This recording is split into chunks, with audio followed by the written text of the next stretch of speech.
Hey, everybody, it's Movie Breakdown. And today I'm gonna tell you about the movie Two Distant Strangers. Carter wakes up at a girl's house, says he'd like to stay, but there's a dog waiting for him. The girl goes into the kitchen and accidentally breaks something glass. On the landing, Carter contacts his dog via an app on his phone to talk to it and feed it a little.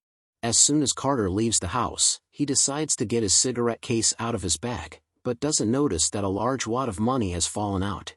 A passing guy bumps into him and is followed by a policeman. He compliments that his cigarettes don't smell like tobacco and his wad of money is too big for a guy who smokes cigarettes.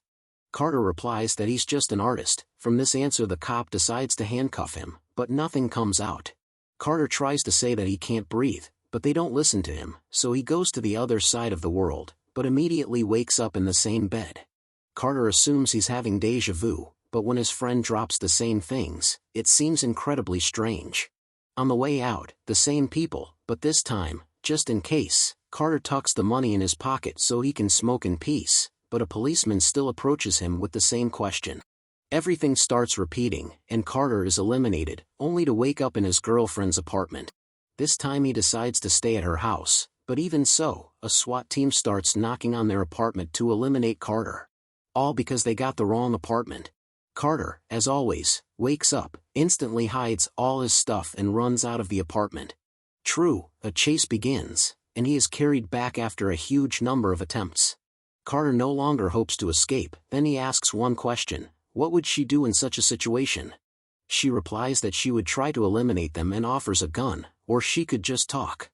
This time Carter decides to talk to the cop, but he starts yelling at Carter as usual, who word for word repeats all his lines plus on top of that says what random passersby will do now. In response to this the cop asks him to leave, but as fate would have it some guys run by him from which he is eliminated. Carter again convinces the cop to let him go, plus he even gives him a ride home. While they are in the car Carter manages to find out the guy's birthday as well as that he has a wife, 3 kids and 2 dogs. The man adds that the country has lost its way, lost respect for the law. Then they start talking about treating everyone the same. Finally they arrive at their destination, and they say goodbye with a firm handshake. But fate again played a harsh joke. Cop starts clapping and thanking him for the show. It turns out he was in a time loop the whole time. Carter tries to escape again, but it all leads to the same outcome. This time he confesses to the girl that he is stuck in a time loop. He says that all his actions lead to the same ending.